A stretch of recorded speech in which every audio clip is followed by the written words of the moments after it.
ओम तव कथामृतं तप्त जीवनम कविभिरीडितं कल्मषापहं श्रवणमंगलं श्रीमदाततं भुवि गृह्णन्ति ये भूरिदा जनाः। श्यामपुकुर में मास्टर मशा के साथ कथोपकथन के समय श्री रामकृष्ण मास्टर मशा को निर्देश दिया था,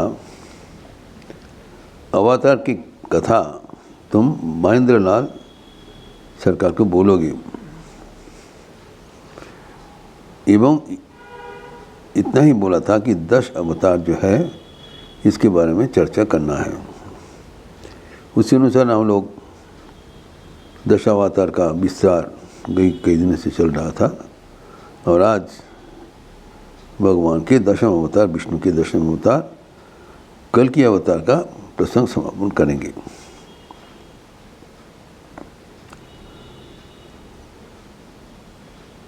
कल्कि के बारे में विस्तार से पुराण में लिखा हुआ है या उल्लेख किया था एवं जो समाज का विपरीत अवस्था जो लिखा हुआ है वो अवर्णनीय है। जैसे कोई हो सकता है हमारा विश्वास और चिंता के बाहर है, लेकिन वो पुराने ग्रंथ में ये सब लिखा हुआ है। उसका थोड़ा थोड़ा झांकी हमारे अभी भी मिल रहा है। हम आश्चर्यचकित हो जाते हैं ये ऐसी घटना कैसे होना संभव है। तो वो एक तो उसको नोट करना क्या क्या होने वाला है, दूसरा उसका प्रतिरोध में क्या किया जाए। तो लिखा हुआ है कि हम जानते हैं कि कलियुग में अधर्म का प्रादुर्भाव होगा, लेकिन कौन सा अधर्म है वो भी विस्तार से लिखा हुआ है। पिता पुत्र को, पुत्र पिता का निधन करने में उद्विग्न नहीं होंगे, सागे भाई का धन हड़प लेंगे,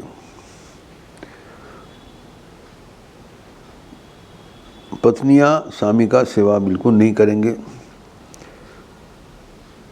कोटु वचन करेंगे, अधर्म पालन करेंगे, चारों ओर हाहाकार, संतरास, लूट का हाहाकार मच जाएगा। कोई नियम नहीं है, जो चाहे कर सकते हो, अराजक परिस्थिति।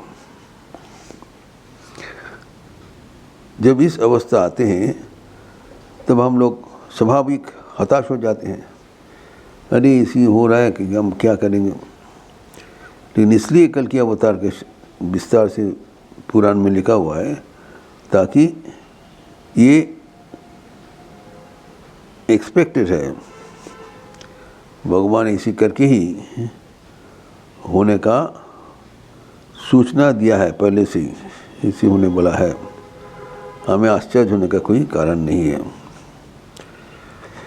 तो चारों ओर जी इतना अधर्म है, छल कपट है, चुरी चोरी है, जो सबको वंचन न करेगा समाज में उसी का प्रतिष्ठा होगा और जो अच्छा व्यक्ति है उसको कोसा जाएगा। कोई धर्म अनुष्ठान की बातें नहीं है।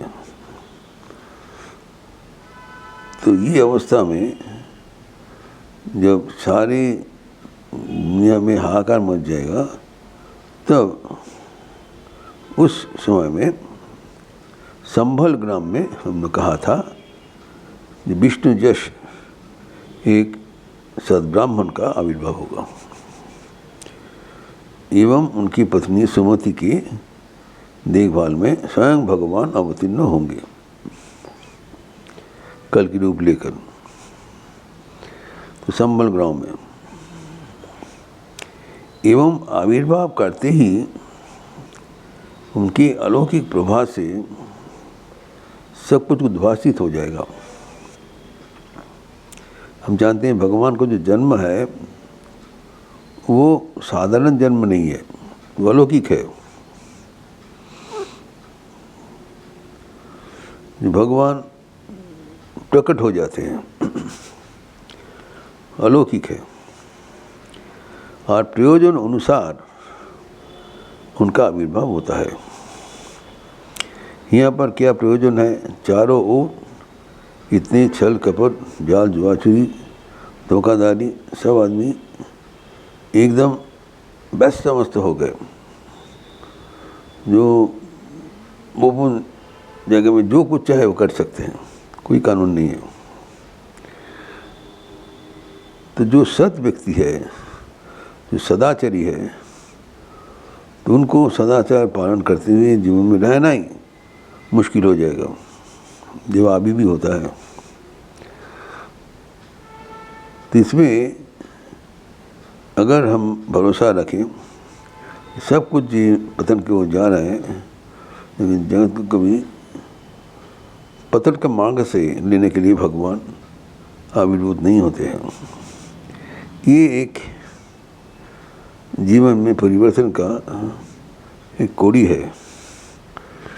परिवर्तन हमको लेना ही चाहिए। तो ये भविष्य जो है आप ग्रहण करिए ना। ये जो उनका जो बचपन से ही ऐसी अद्भुत उनका जो दूती, फिर उसको आगे गुरुगृह में भेजने का जब समय होगा, तब अत्यंत मेधावी थे, तब स्वयं परशुराम आके उनको ले जाएंगे एवं स्वयं शिव उनके अस्त्र शस्त्र से पारंगत करेंगे एवं उनका वेद को शिक्षा देने के लिए परशुराम जी रहेंगे, क्योंकि चिरंजीवी भगवान के आविर्भाव उनके है। वो दशावतार में परशुराम, जो भगवान का जो छठा अवतार है उस समय में परशुराम तब से जीवित है। तो आके उनको लेके चला जाएंगे, जाके वो क्या शस्त्र में दीक्षित करेंगे। जो भगवान परशुराम जो आए थे छठा अवतार रूप से, तब भी बहुत दुर्नीति था, तब भी बहुत राजाओं अनाचार कर रहे थे। इसीलिए परशुराम ने सब राजाओं को संभाल करके जगत में न्याय और नीति को प्रतिष्ठित किया। उसी का ही साकार रूप से साधन करते हुए श्री रामचंद्र जगत बढ़ाए। उसके आगे श्री कृष्ण जब वो ध्वस्त हो गया, फिर पुनः आके द्वापर युग में उसको उद्धार किया एवं कुरुक्षेत्र युद्ध के माध्यम से पुनः स्थापित करके चले जाए। जब ये युगधर्म का फिर पतन का समय हुआ, तब भगवान बुद्ध आके उसको निराकार ज्ञान के साथ, पहले था परशुराम का परंपरा, उसको श्री रामचंद्र जी आगे बढ़ाए और कृष्ण उसको समापन किए। इसके बाद जो निराकार रूप से ईश्वर को इन लोग पाने के लिए बोल रहे हैं, तो वो निराकार रूप से जब हुआ तब बुद्ध का हुआ। अभी जब कल्कि का होगा तब परशुराम ने पुनः आकर उनके कहा गया है शिव पुराण से, तो वो कोई शिव पुराण का तंत्र अनुसार इनका पुनः प्रतिष्ठा किया साकार रूप में। टोटल साइकिल एकदम आप जब देखेंगे कैसे इसका एक का बाद एक कितना सुष्ठु ढंग से भगवान ने प्रस्तुत किया। युग का जो जनगण को बचाने के लिए, और जब ये किया तब जो भगवान को ये प्रवर्तन किया, तब वो फिर आगे चले गए एवं सत्य प्रतिष्ठा होगा। लेकिन ये करने के लिए भगवान को बहुत परिश्रम करना पड़ा, आसानी से नहीं हुआ। जब वो गुरुगृह में उनका पाठ समापन किया, तब उनके हाथ में एक द्रुतगामी अश्व था, कहा गया है देवदत्त उनका नाम था। एवं अश्वदा को सवार होकर उन्हें दशमेध यज्ञ का बंदोबस्त किया, कल्कि अवतार, ताकि धर्म का पुनः प्रतिष्ठा हो जाए। ये करके चारों ओर जाते हुए जहाँ पर अधर्म का उत्थान देखा, वहाँ पर दोस्तों का दलन करते हुए अपना जो धर्म का स्थापना वहाँ पर किया। काले मृग चर्म एवं जो चिन्ह आदि देकर वहाँ पर अपना धर्म का विजय घोषणा किया।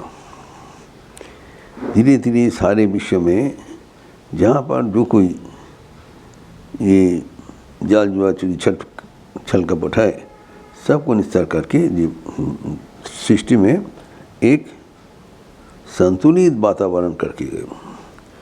कहा जाता है उनकी जो गात्र वर्ण है वो उनके स्पर्श करके जो वायु निकलता है वो सबको पावन कर देते हैं।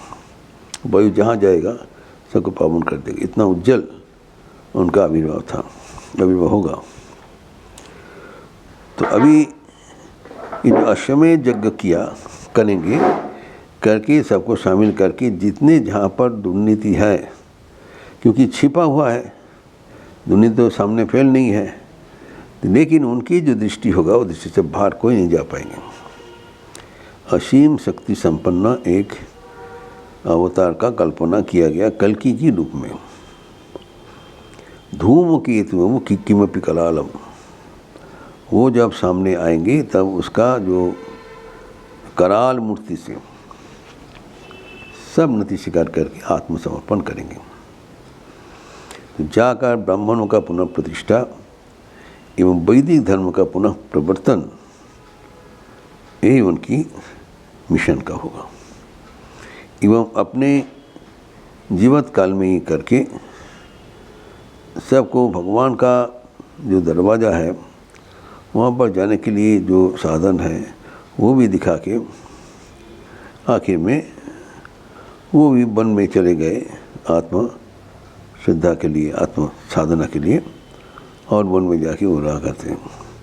तो इसमें जो कल्कि अवतार का जो योगदान रहा ये अनूठा रहा, इसका कोई जोड़ी नहीं है। जो विवरण सुनते हुए भी तो हमारे मन में जब एक असहाय अवस्था उत्पन्न होता है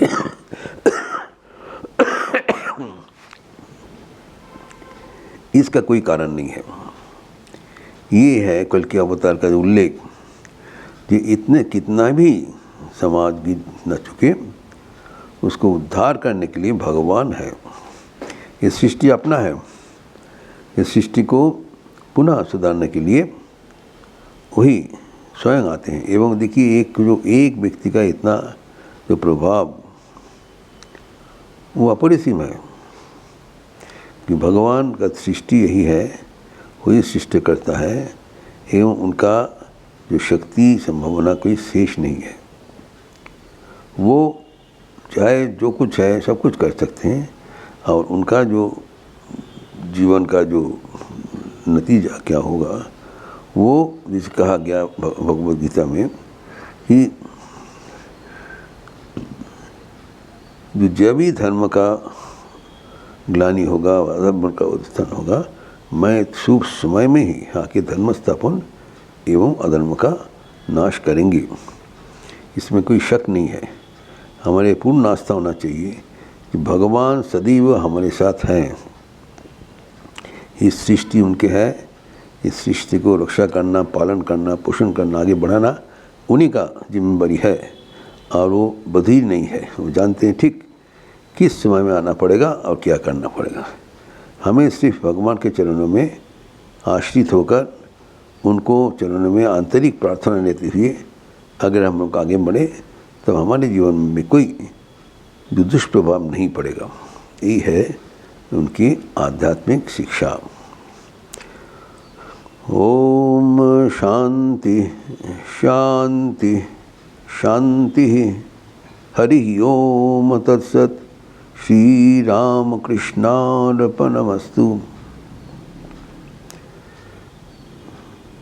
कल लखनऊ आश्रम में श्री श्री जगद्धात्री पूजा पालित होगी। आज भी कोई आश्रम में है, कोई बाहर में है, लेकिन हम लोग नवमी का तिथि के दिन जगद्धात्री पूजा एवं इस रामकृष्ण मठ लखनऊ के जो स्थापना हुआ था उसका वर्षगांठ है। 19 नवंबर 1999 पूजनीय स्वामी रंगनाथन जी का करकमलों से इसका द्वार उद्घाटन हुआ, उसी का 26वां वर्षगांठ है। इस अवसर पर कल एक विशेष सत्प्रसंग होगा कि श्री माँ शारदा देवी ही माँ जगद्धात्री के रूप में विराजमाना है।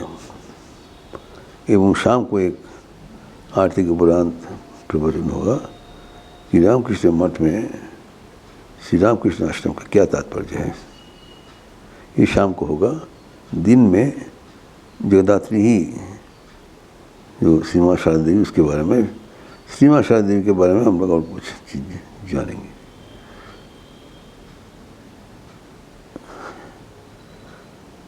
अच्छे रहिए, स्वस्थ रहिए, आनंद में रहिए। नमस्कार।